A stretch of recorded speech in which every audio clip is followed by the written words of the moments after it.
Are we wrong? Who actually sings Danger Zone? Kenny Loggins. What do you mean who Kenny sings Loggins. Danger You had Zone? to ask this? I did have to ask this. Welcome to the Midday Show. I'm Jeff Everett. He is Mark Messina. And back with us once again, Joseph W. Smith III. I actually had to look that up to make sure I had it correctly.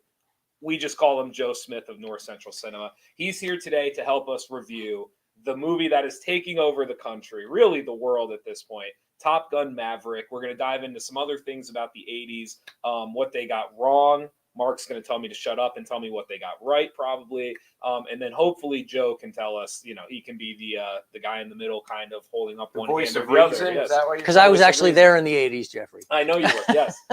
And listen, Jeff was not, Better you and than it me. shows every day. yes, better you than me. I don't for know if sure. Top Gun is taking over the world. It saved the world. Is really, like, you wouldn't know that because you haven't seen it yet, but it is. Well, can I start here? Because I'm the only one that didn't see it. You saw it once. Joe saw it twice. I just was reading about a thing. They had to make an absurd deal with the Navy, I believe it was, or the Air Force. I'm forgetting which one. Navy. The Navy. And then the Navy, the enemy had to be generic. Yes, there They was no were not national. allowed. Okay. Yes. And they pulled that off then. Yeah, oh, yeah. You Okay. don't know who the enemy is. And it doesn't affect your movie. You really don't viewing care, pleasure no. at all. No, you don't. It's uranium. It's bad. That's all you It's need bad. to know. It's the good versus evil. By the way, Joe is dressed that. Joe showed up that way, and then he like got in normal clothes, and Jeff was like, "No, put it back on, put it back on." So you right now you're kind of like that Marty McFly scene in Back to the Future. Yeah, where he yeah. shows up all It is. decked out, and you're not allowed to change. So there Our we go. first comment of the day: the '80s is back. Well, I Agree or was just disagree? thinking. I was Ooh, thinking. I So like here's that. what I had. On Saturday, I bought a Def Leppard album. Wow. On Sunday, I saw Top Gun, and then later Sunday night, the Boston Celtics made the NBA Finals. Wow. So it's the 80s all over again. And God, is it good. It is so much better. What do you, Joe, in cinema? Are the '80s back? Does it feel like the '80s are back? A little bit. Okay. Yeah. I'm not sure we want them back because No, I do not. there were not that Can't many believe great it. movies in the 80s. What? Thank you. Well, wait, let's start there because you, before we decided to do the show, one of your homework assignments was you needed to go back and watch the Yeah. original Top Gun. Yeah. Can we Why? haven't talked since? Because you had we hadn't talked since your first viewing of Top Gun. Yeah. Go, please. Yeah. Well, I want to preface this by saying that I told these guys, I guess I lost my movie creds because I hadn't seen Top Gun. And Mark Okay. said, no, you lost that love and feeling, which And I you did. get it now. Now, You get now it. I get it. Yeah. I had to go back and watch it. And I was just talking with another NCPA comrade, Jeremy Stout, who's a big movie fan. And I don't know that Top Gun holds up that well. You said something about it being a comedy if you see it 10 years Can I later. give my 60 Yeah, second yeah. story? I had an ex-girlfriend. Tragically, Oh, he has like 30 tragically, ex-girlfriends. I do. Wow. Tragically, her father passed away while we were dating. So after a couple of months, she said, "I really want to watch Top Gun. It was my dad's favorite movie." Okay. And I said, "Great. I've never seen Top Okay. Gun." So I was probably like early 20s. We put on Top Gun. And like 20, 30 minutes in, I'm laughing. I'm having a great time. I'm enjoying the comedy of Top Gun, and we're laughing. And finally, she looks at me. And again, this is her dad's favorite movie, just passed away. And she's like, "Why are you laughing?" And I looked at her and I said, "I loved your dad, but you do realize this is a comedy now." And so I tell everybody, if you see Top Gun for the first time after 1995, it's a comedy. Yeah. You can't view it if you view it any other way. If you take it too seriously, it's not going to be a good movie. I do understand because like I've had people, they'll show me these classics, Mhm. and I've tried to watch some of them. What was the one with Dorothy from The Wizard of Oz? What's her name? Judy Garland was in Meet Me in St. Louis, Mhm. and I think it's awful. I think it's an awful movie. Yeah, that one probably doesn't hold up And well and after the many years. people keep saying like, but at the time, you had to see it at the time to appreciate what it meant at the Yeah. time. When Top Gun, I made my kids watch Top Gun even long before this. I made my kids watch Top Gun, and they just didn't get it. And I said, you had to be there in the 80s. Everyone wanted to be a Navy fighter pilot, and up until then, nobody knew that the Navy even had planes. Yeah. Until Maverick showed. Yeah, they actually, I read a sort of recap article on both Top Guns, and they actually set up recruiting tables in the theater lobbies because guys would come out of the theater and like, Where do I sign up? Yeah. And so you know, recruitment levels just soared with that film. It made everybody want to do that. And I think a lot of the guys who helped on the film, I don't know if you sat through the closing credits or not, Mark, but there's an enormous amount of consultants, Naval and Air Force consultants, hundreds of them. And a lot of those guys would tell you, yeah, we did this because we saw Top Gun. So it was hugely influential in people's lives. So in hindsight, do you think it was important that you saw the first one before you came? Oh yeah, absolutely. Okay. Yeah, you wouldn't recommend somebody seeing the second one. Well, I'll tell you, that's even interesting. You asked really that. Enjoyed Last night, I took 2 people who had never seen the first one. Okay. I told them a little bit about it. I said, this is the main plot thing you have to know about Top Gun. Okay. But they both liked it a lot, even though they hadn't seen the first one. And then it also turns out I'm sitting there watching the movie thinking, I didn't really have to explain any of that to them. Because the new movie makes it very clear what happened in the first one. There were just some lines that you knew were coming. I told my son, like, he's going to say this, he's going to say this. And then, so there were enough of those little, like when the dude's playing the piano, but then you're right. They showed the flashbacks. And so there were enough flashbacks and, but yeah, you will enjoy it without seeing it. But, and I don't even know, because like you could go back and see it and put them together, but you had to be of that age to like live it and to be part of, like, there was a summer, was it, I don't know, 86? 86, yeah. The Top Gun then was what Top Gun is right now. Yeah. Like everybody was talking about it. Yeah. And it was not a big critical hit. The critics were not very fond of it, but that didn't matter. And the music had a lot to do with it. Yeah, too, probably. Kenny Loggins had a couple hits. Take My Breath Away was with Berlin, was from that. So the soundtrack really helped. Yeah, I think I'm on record as saying it's one of the most carefully chosen soundtracks ever. Every song fits just perfect. But we do have to ask this: why didn't they put "Take My Breath Away" in the new movie? I don't know. Like, was there a licensing issue or something? That's my only guess. And I know we get to the end and there's this romantic thing, and I'm thinking, I poked my friend, I said, here it comes. They're going to play "Take My Breath Away." And they're doing Lady Gaga instead. And I thought, yeah, I like Lady Gaga, but it ain't Berlin. Yeah. So I was disappointed by that. I'm surprised, because I knew Gaga had a song in it, but I'm surprised "Take My Breath Away" didn't show up. Maybe it was a licensing Maybe there was issue. a licensing. It must have been. Or maybe the other thing, this is another thing we have to talk about briefly. Maybe it was too associated with Kelly McGillis, who is now, she's older than Cruise. I think she's 66 now. Yeah. And she said, I won't bother looking it up, but I have it on a rough paraphrase is, she said, I'm old and I'm fat and I look appropriate for my age, but I don't really want to be in this film because it's not really my world anymore. Sure. So maybe they just put that in there. Then the next question everybody's going to ask is, where's Kelly McGillis, who was the love interest in the first film? That may be right. Jennifer Connelly did not disappoint. Well, she never disappoints. She's great. All right, well, as the only person who didn't see it, here's my questions. I think Miles Teller is amazing. Is he every bit as good in this? Yeah. I like Miles Teller. Yeah. And it took me a minute, and I was like, where do I know him? And all I can remember is from the drumming movie. Mm-hmm. Whiplash. What else is he in? Is he in anything else? He's in a bunch of romantic comedies. I'm trying to think. He was in the War Dogs movie with Jonah Hill. Oh, yes. Yes, he was in War Dogs. He's done so many random things, but every time I see him, I'm like, he's so good. He's right. I'll tell you that. And this is my summation of it is, it's action packed. They're obviously flying at Mach speed. And we can talk about the special effects and the lack of special effects that Jerry just gave me the history of.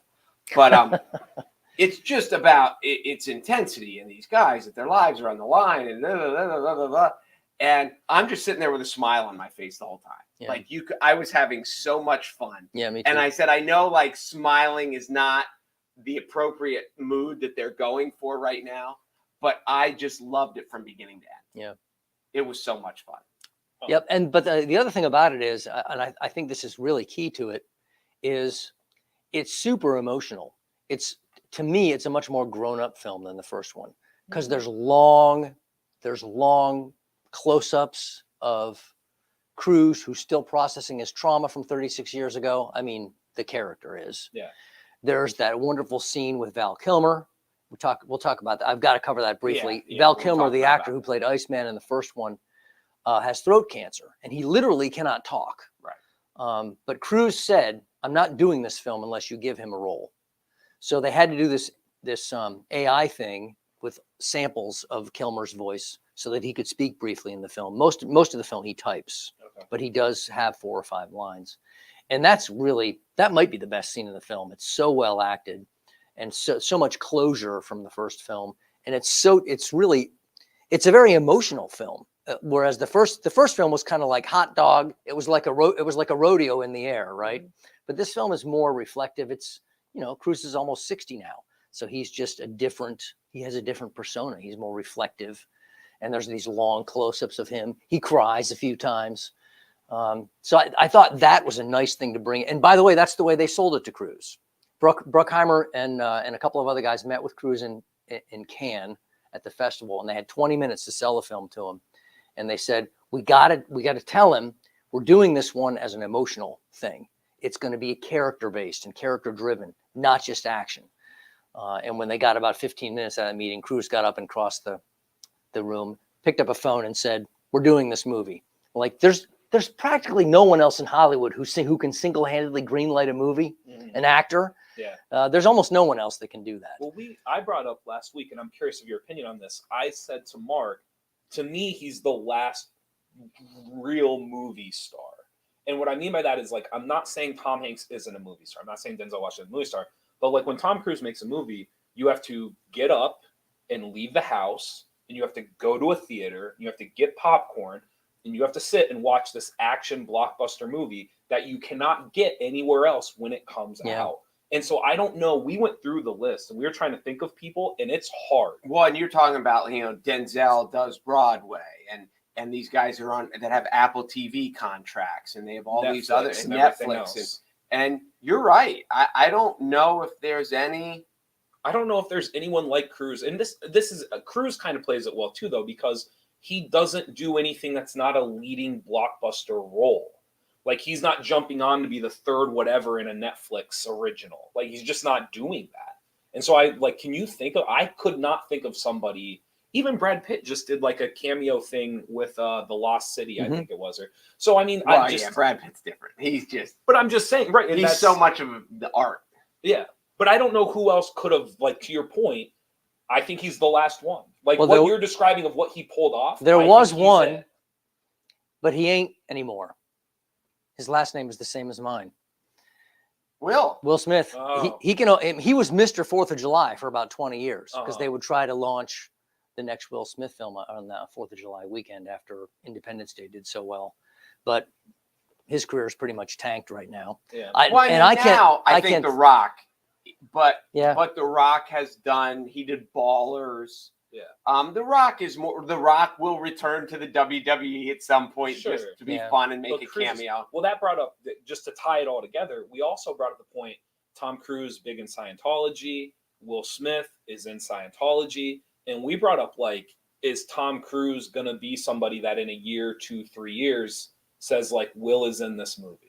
Like, I'm doing this movie and Will Smith is in it with That's me. interesting. I didn't think about that. I just, the ties and the connection of, like, I wonder how that all plays out. I don't think it'll take that long. You don't think so? I think it'll be soon. And I know Mission Impossible, whatever, is coming out next summer because the previews, we saw the previews for that at the theater. But yeah, I think that after you said that on the air maybe last week, and I agree. I think that's it. Because everybody has a comeback. And, Mel Gibson came back, and Dwight Gooden. Well, yeah, Dwight Gooden. That was years ago. We're back in the 80s again. Marv Albert had everybody. And Will Smith will be back too. Mm-hmm. And it's just who's the one that has the guts to, and it's probably Tom Cruise. Did they play the Mission Impossible trailer at your viewing as well? Last thing on Tom Cruise, and then I'll shut up. I thought the Mission Impossible trailer was the first time I saw Tom Cruise in a couple of those stills, and I was like, he looks old. Mm-hmm. It was the first time. I didn't think that when I saw the Top Gun trailer. Nothing else. The Mission Impossible trailer, I was like, ooh, He'll be 60 on July 3rd. I was like, he looks a little old in this. I don't know how much longer this is going to be believable. You know what that means? First time, what? He was born on the 3rd of July. Is that what it was? See what I did You had there? to say it. Did you get that? Yeah. Okay, just because that was that an 80s movie or was that a 90s? That was probably 90s. It was 90s, yeah. That's You know, it's to get off topic just for a moment. We're looking at that's Mission Impossible #7, by the way. Sorry. Can you think of another franchise where the movies keep getting better?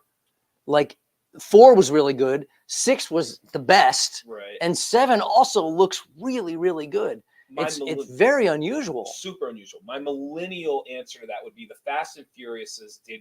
There you go. They had a moment in time where the last one or two, they overstayed their welcome. Yes, but I would argue there was a stretch in time, and I feel weird even comparing Fast and Furious to Mission Impossible. But if you're just talking about franchises where they gradually got better, I think they did like a Tokyo Drift one that was like number 2 or number 3 that was awful, and then all of a sudden like 4, 5, 6, 7 just kept answering. That is a good example. No, that's a very good point though. The way the Mission Impossible just kind of keep climbing. Yeah, so Cruise might have to make some kind of an adjustment the way Harrison Ford did, and start playing different sorts of roles. Yeah. He does occasionally do something different. I mean, Vanilla Sky is a very different sort of film for him, and he was in Tropic Thunder, where I haven't seen Tropic Thunder, but I think he had no hair in that film. Am I recalling correctly? He had an incredible cameo. He played. He was like a behind the scenes on the phones guy, and he was always telling people where to go and what to do. And he, cursed a lot in there. But it makes you wish he would step outside of what he does more often, because it was hysterical. Well, as Mark indicated, he may need to adjust sometime in the next 5 years, perhaps. So without giving any spoiler alerts, you'd ask last week, is there anything as 80s and cheap? Do they revive the shirtless beach volleyball scene? And my only answer to that is beach football. Okay. That makes sense. What did I say? Of course, they have to. Yeah. It is so iconic. They had to do something. And they had to do something. But what's interesting is, this is an example of what I was talking about just a minute or two ago. They do that scene, and it's well done, and the guys look great. Even Cruise looks great. But they use it emotionally. Okay. Yeah, it's not just a stupid... Yeah, like at the end of the scene... There's a reason for it. Yeah, John Hamm is in this, and he's the commanding officer, and he comes down and he says, "What do you guys got these playing? What do you got these guys playing football for? They're supposed to be working." And Cruise, well, I won't go there in terms of what, but it's emotionally grounded. It's not just man boobs for 15 minutes. Yeah. Right. Yeah, no, that makes a ton of sense. I'm excited to see it. So this was the last thing, and we just mentioned this on another show. All the podcasts I listen to, the people that I trust, they cannot speak highly enough about this movie. And so I just kind of hinted at Mark. I was like, I think it could get nominated, because it's just no one's saying anything bad about it. You look at what happened with Coda this past year, where just no one had anything bad to say about it. I'm starting to think there's no reason it couldn't get a nod. I would like to see Cruise nominated. Okay. He's been nominated 3 times. He's never won. I was just talking with our colleague here, Jeremy, who's a big movie fan. And we were talking about the number of these guys who come out and carry a movie. Guys like Harrison Ford, Johnny Depp, Cruise. Who else was I thinking of? There's another big one that I can't. I'm blanking on. Well, these are. But I'm looking at guys. A lot of these guys, they've never won an. Oh, Robert Downey's the other one. Okay. People will go see movies just because these guys are in it, and they've never won an Oscar. Harrison Ford nominated once. Yeah. He's 79 now. He's not going to win unless they throw him a bone with a Lifetime Achievement Award. Witness. Yeah. Although I think, again, we're not too far out of the 80s here. I think his best performance is in a movie called The Mosquito Coast, which is a tough movie to watch because he's a jerk in that film. But I've heard of it. He continues to express bafflement over why that film didn't catch on, because it was so well made. Same director as Witness. But tough to watch, because it's just tough to watch him being he basically loses his mind during the course of the film. Anyway, so yeah, I'd like to see the film get nominated. This is why I could see it getting nominated, because now for Best Picture, they nominate 11 movies. Like if you made a movie last year, it's going to get nominated for Best Picture. But the Academy, when was the last time like Titanic? Is that the last time? Gladiator. Blockbuster Okay. and Return of the King. Return of the King won, correct? And Gladiator won And too. how much hold on. money did Return of Since the King make? Did it really? Yeah, look, why would they write Peter Jackson a free ticket to make 3 Hobbit movies? It's because the Lord of the Rings movies made so much freaking money. Just recently, though, I believe Black Panther was nominated. You're right. I think Black Panther, the Marvel movie, was nominated. This is what I think. I think we're getting to a point now where I think 10 years ago, the people that were voting on this stuff did not care what people thought on the internet. The internet was obscure and it didn't matter to them. I think now, when you look at what happened last year with Coda winning, I think it does. I think what people say on the internet actually makes it to the people that are voting on this stuff. And I think people are so high on this, it's almost impossible for it to not get nominated. Well, I think unless they're just too arrogant, you see this in aspects like you see the arrogance of Major League Baseball, and it's kind of like we will tell the people what they like, and the people in a lot of aspects are responding with their apathy. The Academy Awards used to be such a big thing that they didn't matter. Like, we ruled the landscape. And now people you see all the time, like, I don't even watch. Because all the movies that are nominated, I haven't seen them yet. I've never heard of these movies. Like, I know you've seen Coda. Before it won, had anyone seen Coda? I know you probably had. A few people. And does this just turn it off when at the end of the year that everyone's like, I love Top Gun. I love Top Gun. I love Top Gun. And the Academy Awards, craps all over it again. At what point does the viewing audience, you're just like, I don't even care about the Academy Awards because they never vote for anything that I like. Yeah. It'll get some, if it doesn't get picture and actor, it'll get editing, I'm sure. And probably something in sound, just because the mechanics of the film are extraordinary. So now Jerry told me this morning that all the flying was legit. There was no CGI, anything. Yeah. I had no idea of this. Tom Cruise is like almost a official naval pilot. Yeah. He is so skilled. Yeah. Although it is actually illegal for a civilian to control any piece of equipment owned by the U.S. military.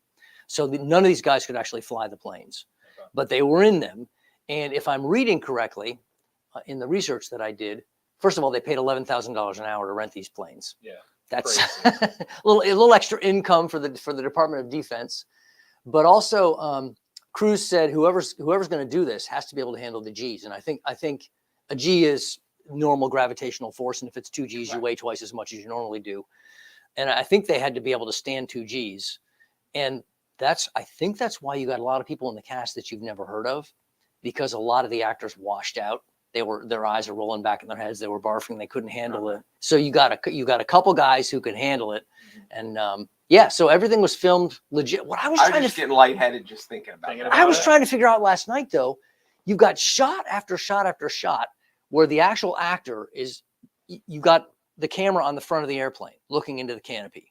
And this is filmed for real. So we're not doing a blue screen, green screen behind or blue screen behind. Who's flying the plane?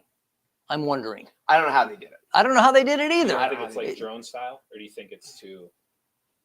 I don't know. I know very little. They're F-18s, which I don't think can be flown drone style. I don't know, Jeff. Those are pretty old planes. Unless I'm assuming they have 2-seaters. Unless they were able to make it appear as if the back seat there is another seat back there, but then maybe they put a guy back there, but you want a guy flying the plane who can't see out the window.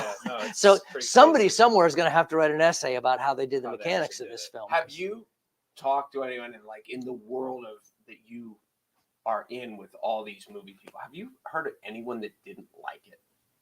No, I haven't. I haven't either. Yeah. I haven't seen a review that was lukewarm. And I don't even like people that are like lukewarm. Not even, I didn't even like it. Everyone I've talked to, everyone that's seen it and that's posted online said it's really good. It might be the best sequel I've ever seen. It is so much fun. I'm waiting for the person who doesn't like it. Yeah. Because I just want to know why. I think it has an 8.7 at IMDb, which it's really hard to get. If you're over 7.0 on that website, that's a good score. So 8.7 is astronomically high. And it makes you wonder, should we more often wait 30 or 40 years instead of cranking out a sequel a year and a half from now?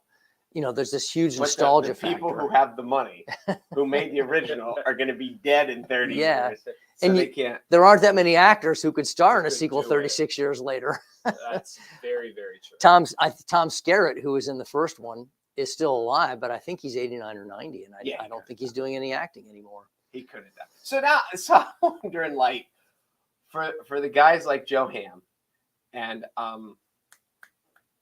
Ed Harris, who had a little part at the beginning, who are just, and I know they're acting, and I know it's always fun to act like the villain, but in a movie like this, do you want that role so everyone hates you? Because when Joe Hamm walks down the street, it's Joe, right? Isn't that it? John Hamm. When John Hamm walks down the street today, people are just like, you dirty dog.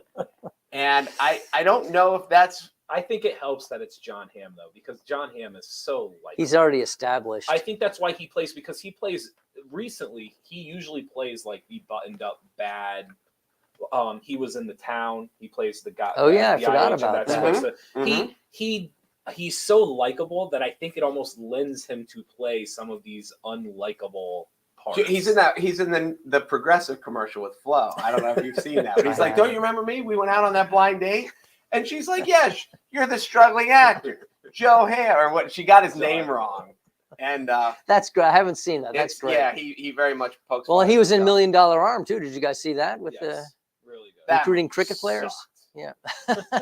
God, I'm glad you guys love each other because we're always like this on movies. Well, did you like it? I did like it. I liked it pretty You well. like $1 Million Arm? It wasn't great, What did but you it was want it good to be? enough. I wanted it to be enjoyable. Well, real quick, he's like the most anti-Disney person you'll ever meet. Okay. Who is? So you despise Disney. I forgot that was That a is Disney so movie. You have very little interest in Disney. I totally. How much disagree. further do I need to lower the bar until you? I went to see the Rock's movie with That's not. You went to see The Rock. You didn't go to see. but it Jungle was Cruise. Disney. I know, but you went to One see of my The Rock. favorite movies ever is Remember the Titans. I don't hate Disney. You kind of hate Disney. I don't hate Disney. I'm sure That's a the lie. Disney sentiment got to you in $1 Million Arm. No, the thing that got to me in $1 Million Arm was it sucked. That's what got to me. Thank you for your. Don't beat around the bush, I Mark. don't- Tell us how you really feel. I don't think it was any good. I thought it was stupid. And like, okay, let's make a true to life baseball story about pitchers who didn't make it. Like, there are a billion people who get to the minor leagues that don't make it. Let's make a movie about guy. I know it's dumb. Wow. Okay. And but to get back to your original question, I'm willing to wager that Ed Harris doesn't give a damn. That's just part of his persona. Harris, Yeah. He's like, go ahead and hate me. I've made 100 movies. It doesn't really matter. He's been hated in half the movies he was in. But I don't. There's just this. Even the bad guys. You know, Hannibal Lecter has a likableness to him. When Ed Harris played the guy in The Rock, commander or whatever he was, they were not blackmailing. He was the bad guy who's trying to extortionist. He was trying to extort money, and but there was a likableness to him even while he's the bad guy. Like in this one, you can't be a jerk to Maverick and still be a likableness. Like they're hated. They were hated, and that is going when they walk down the street. There are going to be people that are like, "You were mean to Tom Cruise, and I don't like you anymore." But some of that's not. Some of that's the script and the situation's fault because there is no permanent villain. It's generic. So now Ed Harris and John Hamm come off as even worse villains than before. Am I completely missing the plot of this new movie? You're right, and I've read that, and there's nothing. Like if you were allowed to say like the enemy is North Korea, or the enemy is Russia, or the enemy is whatever, all of a sudden Ed Harris and John Hamm kind of take a back seat in a villainous standpoint. But you can't hate North Korea or you can't hate Russia in this movie because it's a generic enemy. Right. And I read somewhere that there needs to be characters in a film or in a book or anything that's good that every time they walk on screen, your blood immediately begins to boil. And if you don't have those characters, did you feel that way with John Hamm? Oh, John Hamm is really? Oh, did you feel that way with John You Hamm? just A little wanted bit to less. punch him in the face. Okay. Every freaking you just hated John Hamm. Really? Oh, he's wow. It must be the $1 Million Arm thing. It might have I didn't. You know what's funny? Carry over. I didn't even remember he was in $1 Million. All I remember of $1 Million Arm was it's stupid. Carry over. If you haven't seen $1 Million Arm, consider yourself lucky. Hitchcock always said that the success of a movie depended on the quality of the villain. And that's a rule that he followed. So you have to have actors who are like the Billy Zane character in Titanic. You have to have an actor who's willing to be a jerk. Is it Cormac McCarthy who wrote The Road? And I remember watching him on an Oprah interview once, and he said that anytime he begins to write, the first two things he tries to figure out is the villain or the setting that is viewed as the villain. Right. And he says if he can figure out those things, he's got a book. But the other thing they have here is there's not so much the conflict between between Maverick and his superior officers as between Maverick and the son of Goose. Goose being Cruise's co-pilot in the previous movie, who died in an accident that apparently wasn't Maverick's fault, but he still suffers guilt from it. And so the two of them just constantly, this is the Miles Teller character, they're just constantly butting heads throughout the film, and you're dying for them to get some emotional closure, because this matters to Maverick too, because he still can't forgive himself for Goose's death. So it's riding a lot on that, on the conflict between the flyers, and are they going to work it out before they have to go on this mission? So that's another reason why I say it's a grown-up film, because there's this very strong emotional relationship there it's at the core of the film. Nice. Thankfully, you got two good actors to carry it off. So was this one better than the original for you? We'll start that off with to wrap up our age. I think if you're watching each individual movie for cinematic whatever, yes, that this movie is better. I think that at the time, as a 14-year-old kid or whatever, like Top Gun was just, I don't want to say it was perfect, but it was plenty good. And part of what makes this one great is the nostalgic ties to the old one. Yeah. Yep. So this one had an advantage that, like, because they played so well into the old one, that just every time something came up that was from the first one, it just brought a smile to my face. That's very wise, Mark. It's not fair to say how much better this movie is than the other one, which is what everyone's been saying, because it has a symbiotic relationship with the other film. There wouldn't be a Maverick if it wasn't for the first movie, and it wouldn't have that kind of emotional resonance if it wasn't for all those ties. So you're right. You can't separate the two. The thing I liked about it too was, and without going, it was the, I know at the end of the first one, Maverick and Iceman kind of had that, you can be my wingman anytime, you can be mine, blah, blah, blah. And there was that thawing of the ice, if you will. See what I did? There you go. Thawing of the river. Very nice figurative language there, Mark. And now it's come full circle, kind of like Rocky and Apollo, that went from being rivals to being friends.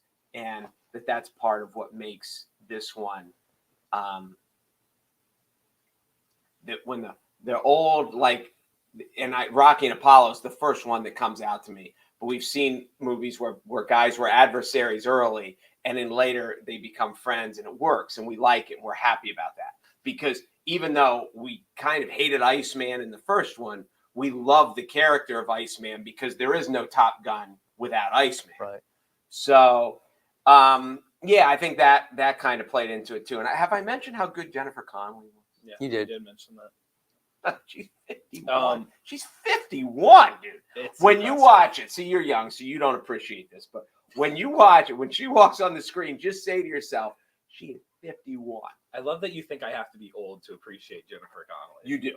You don't appreciate. There is a substantial cadre of actresses in this culture who look better at age 50 than they did at 25, Mark. You know what? As I am, this is going to sound corny, and you're going to think I'm making this up. I find that in society, as I get older, I see it as well. Not just with actresses, but there are people in general that I can name that look better at 40 than they did at 20. Yep. And maybe it's just because I'm old now, I wish they had given Connelly a little bit more to do. She's almost like window dressing, except that there's a couple key moments where she drives the Maverick character to do something important. But I thought maybe give her a little bit more. There's a couple of think pieces online saying what you're saying. Well, do they have time though? Because one of the things how long was this movie? 131 minutes. One of the things that I liked about this movie, see, I would have guessed it was longer than that, but we kind of got to a time where like the movie's just too long, and it didn't need to be too long. And I'm wondering, at 131, you kind of, because you could have taken me to 140 and you could have given her 10 more minutes of meat on that bone. Mhm. But it worked. Like, you didn't walk out of the movie thinking it was too quick, it was too brief. It was, the emotional ride was playing 131. Wow, that's short. Yeah. And you lop off about 5 minutes of credits, and you've got about a 2-hour movie. And but it's so substantial, and there's so many big scenes that it does feel longer. It feels does kind of feel epic. Yeah. But yeah, I think she was good in what she had. But you're right. They certainly could have given her more. But there's lots of I would have liked to see more from Hangman. But you can, with that many things, and to jam it in, and with the story and with the background and with Ice and with Maverick. And, yeah, and frankly, they probably had all that. And then they looked at it and said, we have a 3-hour movie. This is impossible. We only have we can only do so much. Yep. So look for the director's cut. Yeah. Which I'm sure there will be one. I'm sure. What I am looking for now is the person who doesn't like it. And I want to just sit down. I don't want to be that person. Why? Like, what could you possibly? And again, the degree of, I'm looking for the person that comes out that didn't enjoy it. And my son is 15, and he liked it, and he's not a huge movie person, and he saw the first one halfway into it. This is maybe the worst parenting of recent time for me, because I really take pride in trying to be a good parent. And I'm like, you saw the first one, right? Because I made all my kids watch the first one a couple years ago. And he goes, yeah, but I don't really remember that much of it. And right then I was like, why didn't I make him watch it again? Because my mom went with us. And actually, I guess the original was just aired on like the CBS Sunday night movie. Oh, is that right? She just saw the first one a couple weeks ago on TV. So it was top of mind for her, and she was ready. So I wish I would have made my son see it again. But he enjoyed it anyway, and it didn't matter. So I'm waiting for the person who doesn't give it, whether you give it like 2 raving thumbs up or just like, yeah, it was fun. For 90, I don't know how anyone can't enjoy it for 90 minutes. All right, this is my last question. Was this a win for the 80s or a loss for the 80s? I think it was as I said, it was a win for mankind, because that wasn't the question. Saved. I'm just thinking, like, he's really he By didn't take that off. By the way, before he the is show, rocking it. Before the show, we were warned several times that he would not stay in the jacket and the sunglasses for the whole show. I think he might never take it off. He might never. Would you take it off? I mean, it does. It looks. Here's my thing, because we go back and forth on this whole 80s debate. I don't love the 80s. You clearly, it's the greatest thing that ever happened. It is the high human point society. of Western Yes. civilization. Okay. I think this is to me, and I understand what you guys are saying, how important the nostalgic was to this movie. To me, though, this is a perfect example of the point that I always make about the 80s, is that they tried to pull off films that they were not ready to do. And you need that. Like, you need those driving forces in anything, in any genre or topic or category. You need things that push the envelope and try to do things that they're not ready for. But this is a perfect example of, like, if you're going to make a fighter jet movie in 1995, 2005, 2022, you're more ready to do that. And in the 80s, we were not quite ready to do that. But they had fighter jets in the 80s. I understand. They were ready. I'm just saying. It's very clearly a different movie now than what it was then. We're just more ready for it. The 80s weren't quite ready for a lot of the stuff we tried to do. It's the Jurassic Park example I gave you. The dinosaurs, it would not have worked in 1985. That movie had to be made in the 90s. They needed the nascent computer technology. Because they didn't have dinosaurs in the 80s, but they had them in the 90s. Yeah. That's what it No, is. with all these forms of nostalgia, it's just the ability to do it well, and it's taking people from our generation. It's why this summer Motley Crue and Def Leppard and Poison and Joan Jett are going out on tour. They tried to go out and COVID backed them up, because it's making our generation happy again. Mm-hmm. Because there is good new music, and when Dylan Rockoff was in, and we're talking about and he's rattling off these new plays, and I've never heard of any of them. Yeah. But so it's like, to us, it's just this simple enjoyment of, we don't have to learn, like when you're talking about the Fast and the Furious and those 9 movies and stuff. There's all these new characters we have to learn, and there's all this stuff. With this, we don't have to learn anything. We know who Maverick is. We know who Iceman is. We know what Top Gun is. And it's a simple, it's not even a guilty pleasure. It's just a simple pleasure for us. And when I go see Def Leppard, like, I bought the new album. I like the new album. Kick is a really cool song. But when they go play Pour Some Sugar on Me live again, it just takes me back and it makes life simple. I'm glad my generation could make movies that you don't have to work to like. That makes me, I'm very happy about that. No, but you'll understand because see, you'll understand what I mean when you get older.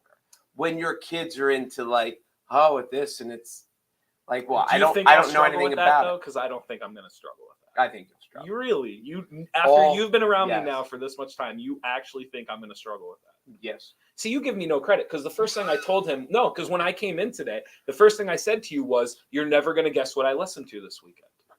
And what did I listen to?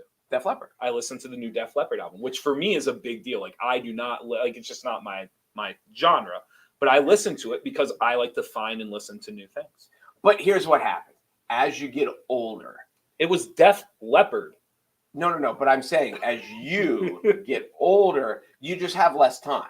Because what I was telling people, the difference between this Def Leppard album for me, other than the fact there's 17 songs on it, when I used to get an album when I was younger, I would get it, I would play it, I would get the liner notes out, I would read the lyrics, and I would listen to the whole thing all the way through. I don't have time to do that anymore. So like as you get older, you'll just have less time. And when you have less time, now you'll have to make decisions. Do I listen to something new? Because to enjoy new music, you kind of have to learn the new music. It's a learning curve. And there's a time dedication to that. And do you want to do it? But it's so my 30-second rebuttal would be, it's not so much about the time because you'll click on clickbait and read crap all day. Like it's not about the time because it's enjoyable to me. It's about understanding how to find it or how to seek it and the willingness to go do so. And so it's not time for you. Like you'll click on clickbait because it's right there in front of you on your phone and you'll do it. So I don't think it's a time thing. It's a willingness to explore and go find the things that you may not necessarily know how to find. But let's bring it full circle now and say, both of us, even though we're getting older, found it well worthwhile to spend 131 minutes in the movie theater last weekend. I spent 262 minutes. You doubled it. And you can add in the time it takes to watch 5 previews. I would have made the joke that he dozed off during the first one, but having seen it, he didn't doze off. No, I did not. It's hard to make the joke when he runs in with the leather jacket and the sunglasses like he didn't love it. Did you come up on a motorcycle like Tom Cruise? I wish, man. I wish. And the scene on the runway when he had those were the little things that just made me smile because like that was. Yeah, it's a win for the 80s because, there's a sort of stereotype of the 80s as a little too rah, a little too colorful, too loud, too jingoistic. And now we look back and it looks kind of cool, especially when you update it a little bit and put it into a brand new movie. So I would call it a win for the 80s to answer your question. Don't you think the 80s, don't you think we were cool? Don't you think we were a lot cooler than the 90s? We were not as cool as we thought. I think maybe Tom Cruise is the only one who is as cool as he thought he was. Anything that I don't know about all that. Anything that you want to plug, anything that you want to throw at us before you head out? I will just say this. The last couple of years have been a real struggle for movie theaters. Okay. This movie and the new Jurassic Park movie could change that. This could be the summer that rescued movie theaters. Because I went to a noon show on Friday. It was the first show. There's 10 other shows that day.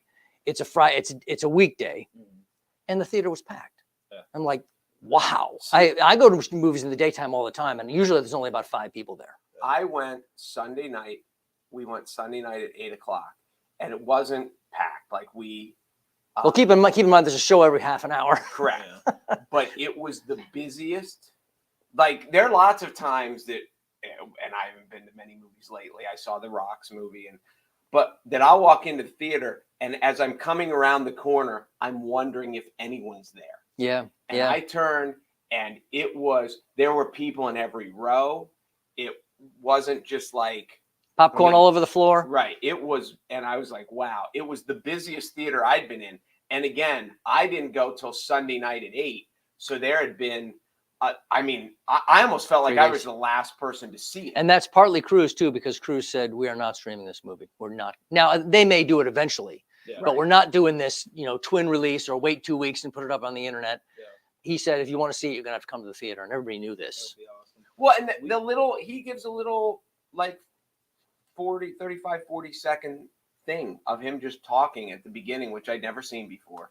And it was, it wasn't hokey. It wasn't corny. It came off as genuine. And it was really, I don't know. You kind of felt good about being in the theater. Yeah. One of the pieces that I read, so I have to admit this is not my insight, but there's this whole thing about how Cruise is Maverick is a dinosaur because we're going to go to drone and remotely operated planes.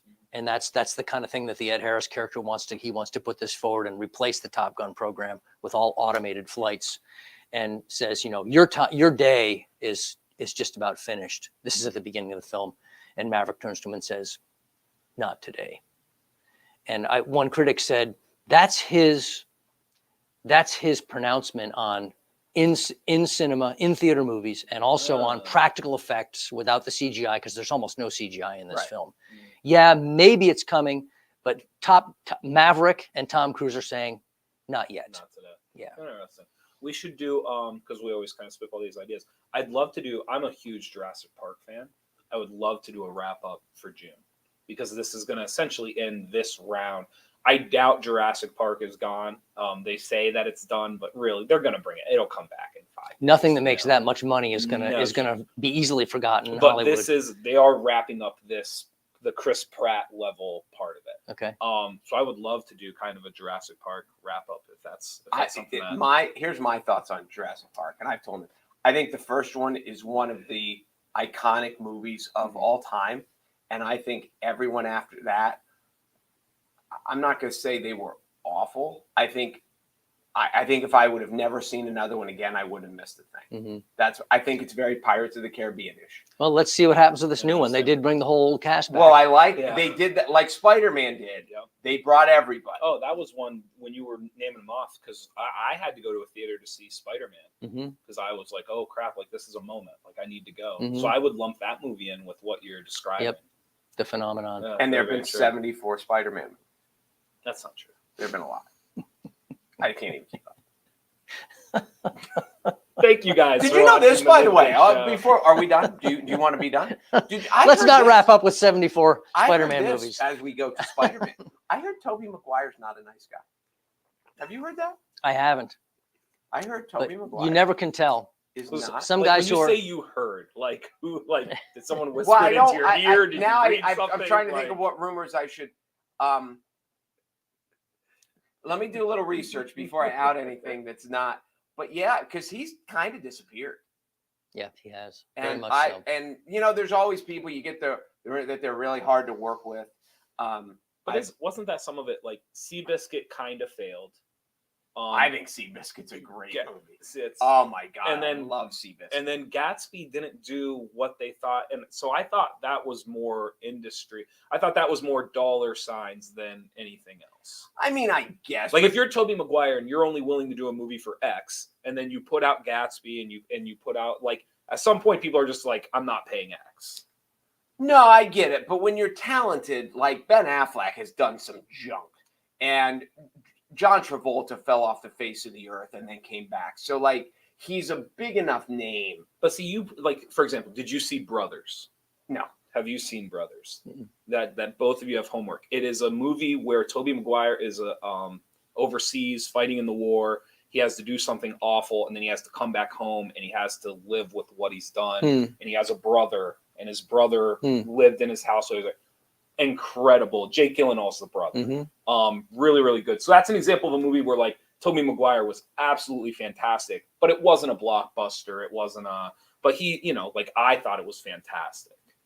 Well, let's aim for a wrap up. Maybe at the end of June, we'll talk about how we liked the When end. is Jurassic coming out? So it's about like 2 weeks. About 10 days. Oh, okay. That's why I say, summer 22 just might rescue Movie. might rescue in theater movies. Well, I'll say this too. This is for me. It can't be the first time I ever went to a movie and didn't get popcorn or a drink, but it doesn't happen often. But we had, like, just eaten dinner and we're, like, kind of on a rush to get out, and the whole expense of the movies and all that stuff. If you don't go and buy the $50 popcorn jug or whatever, it's not that bad. It's not. And the experience, like for whatever the price difference was to see Top Gun in the theater as opposed to watching it at home on whatever, it's just worth the price. Can I piggyback on that for a minute? Because this is a bit of a sore point with me. That there's people are always complaining about how expensive movie tickets are. I think I paid $11 last night. Dude, in January, I paid $262 to see Genesis. $262 for actually about the same amount of time, just a little over 2 hours. Why am I complaining about spending $11? Is there any other public entertainment you can enjoy for that price? Sports, concerts, go out to dinner. $11 is starting to sound kind of cheap when you look at that. So to me, you know, a $10 or $15 movie ticket is not that big a deal, especially if you're getting a movie like Maverick, which is well worth the money. Which has you just, I mean, there are a lot of, if it's just a story-driven movie and it's just emotional, then you can watch it at home. And there's some movies obviously where the theater effect is less and more.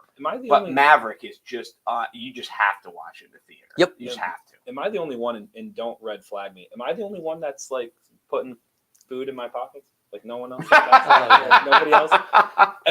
I will go to the movie theater. If I'm by myself, I'll get a drink. But like the double cheeseburgers in my pocket. Like I will second you on that. I had a burrito in my pocket, but I will also second Mark by saying I didn't eat it. Okay, there you go. That's how good the movie was. And then if I'm with a group, if there's like a group of friends, we will get the bag of popcorn, but the double cheeseburger is still in my pocket. So I don't know. I like it, and I can't be the only one. There's no way I'm the only one. Your parents are so proud. No wonder they love your sister. I can't be the only one. We went to see what was the crazy shark movie like Sharknado? No. Jason Statham. The Meg. The Meg. We went to see the Meg, and this is a true story. We had pizza left over from Rivals, so we went to Rivals. Then we went. If you shove pizza in your pocket, you are dedicated. True story. Tinfoil, wrapped up the pizza, put it in the purse, went in to see the Meg. You took a purse? No, it's a satchel. The girl I was with had a satchel. No, the girl I was with had a purse. Well, I'm just saying. You should put it in the purse. Yeah. I thought maybe you were Joey Tribbiani and you had the man bag there that you were. That's the Hangover too. Oh yeah. All right, this conversation has degenerated now. This is how all the shows go. I think we're just kind of hitting our stride. This is when the show finally picks up. So Jurassic Park in 10 days, and see, this is one of the things too, because I am excited now to go back to the theater. Yeah. To see Jurassic Park. Yeah. Even if it's not, I'm things, guessing it's not going. Jurassic Park is not going to be what Maverick was. Well, but I can't believe it's not going to be fun. Well, here's the two things about this movie. He already hinted at one. It's the way home Spider-Man like you are going to get the nostalgia of everybody coming back. The second part of this is for people who just like dinosaurs and nature in general. This one is unique because you're leaving the park. You're in America. You're in the world. Like they've been in America. Yeah. The Lost World. But the Lost World, like it wasn't. I don't know. This is different because now. The way they're describing this movie is it's as if the dinosaurs are a part of our everyday life. Yeah. How does mankind live with that, and can it live with that? And so I think that aspect of it is unique compared to the other movies. Yep. Whether it'll be good or not, I don't know, but I think it's unique. Well, and the nostalgia is like I'm a sucker for nostalgia. That's the one reason I love the one Star Wars Part 7. And I know some people trashed it. Me too. That was a big nostalgia for me. They Mark. said, but yeah. I remember, and I was with my son, and he didn't appreciate it, but I was like, oh my God, that's the Millennium Falcon. And like that just made the whole movie for me. Yeah. So I'm sure it's like when I was growing up, there were more Westerns because there were people, the older people of that time had grown up with Westerns. And they kept bringing the nostalgia back. So can I make a millennial complaint and ask you to? Sure. I wonder if my generation, I don't know if we're going to get to experience that because franchises, you make the next movie 2-3 years, like you don't go 5 years without getting the nostalgia back in your face. Yeah. So I wonder, like when I'm there 50, needs to be some downtime. In other words, yeah. When I'm 50, what is the nostalgic movie that you're possibly going to make for me that wasn't already shoved in my face 5 times by the time I'm 50? It's a very fair question. No, and again, not that there weren't 100 Westerns, but that's why, even as young guns or when Eastwood made Unforgiven, I'm sure they're playing to an older audience, and Jurassic Park is going to get people. Well, Top Gun has already done it. And now the timing for Jurassic Park, just the dumb luck timing of it has to be. How many people are going to be, oh my God, I just had so much fun reliving this in the movie theater. We're going again. Yep. So they'll piggyback off the momentum. Yeah, I think that's a good point. And it goes back to what we said earlier that you need some down. That's why Jurassic Park worked, because there was quite a bit of downtime between the first three and the next movies. And the same thing with The Force Awakens. There was quite a bit of downtime there. Yeah. So that's why I think Avatar is going to be like a lot of people. Right, there's just enough time on that. You know what's funny is a lot of people are kind of down on it right now. They weren't like the trailer. That's because they forget what a freaking genius James Cameron is. Yeah. So I wonder if like even all the downplay right now for Avatar, just being away for 2 decades is going to benefit it more than for many years. James Cameron had the top 2 money-making films in box office history: Titanic and Avatar. Were the top 2. Okay. Now they've been surpassed because of all the franchise you guys are discussing. They've been surpassed. Mm-hmm. But that's not something to sneeze at. He really knows what he's doing. And they're making 3 at the same time. 2 or 3, and he's got all unknown actors in it. And he also filmed an enormous amount of it underwater, which is really hard to do. Yeah. So don't sell Cameron short, man. He really knows what he's doing. You know what is impressive about you, Mr. Smith, as a critic? Like, and maybe this is just it seems like critics, in whatever they're a critic of, tend to poo-poo things. Yeah. And popular you can things. Tell you still have a genuine love. Like when we talk about movies, you don't hate most of them. You enjoy most of them. Whether it's the director, whether you find the positives in it. Oh, I'll tell you what my theory is, Mark. Critics go because they want to be critical. That's their name. Your average movie goes, he's plunking down 10, 15, if you put it in popcorn, 40 or 50 bucks. And he wants to have a good time. Exactly. He doesn't want to sit there going, they screwed that scene up and didn't script it right. So I'm thinking, if I'm going to be a critic, I want to have a good time too. I'm going to adopt the same mindset everybody else has. We want to have fun. I just plunked my money down. I want to have fun for the next 2 hours. Yeah. So yeah. And I get that from my dad. Because this is the same thing. I think we quoted that last time. Ain't nobody going to like this movie except people. Which is one of my favorite lines that I think I've ever heard. But yeah, like as critics, they're looking for the thing to tear it apart, as opposed to looking for the thing to enjoy. So now that we're coming down here, I'm gonna go back to regular mode. Boo! Yeah, there we go. Boo! You look so much more intellectual now. Are you good now? Are you all right if we wrap it up? Yeah, I don't want to throw you off your groove. I've kind of said everything. I'm curious to see what you think of the movie, but again, you're of that different. For those of us who lived the first one, lived it, not like we were naval pilots. This will be the difference for me. Is like I will not care about the nostalgia. Yeah. That will be the difference. So it'll be interesting. My movie viewing experience, where when the nostalgia comes up on the screen, it's probably not going to hit me or affect me. How much does that affect whether or not I enjoy the movie? Well, that's what will be interesting. I'm willing to wager you're going to love it anyway. Yeah, mm-hmm. That's what everything I'm reading and seeing. Yep. I would guess the same. Thank you guys for watching the Midday Show. Be sure to go to NorthcentralPa.com for all of your local news. I'm Jeff Everett. He is Mark Messina. Joe Smith, you can find him on North Central PA's Facebook page. You can find him. He does North Central Cinema for us as well. You're actually about to go do one. Yep. Jeremy Stout, who works here, he's a big movie buff. He and I are going to sit down and talk some more about the film because an hour wasn't enough, apparently. No, it was not. Thank you guys for watching.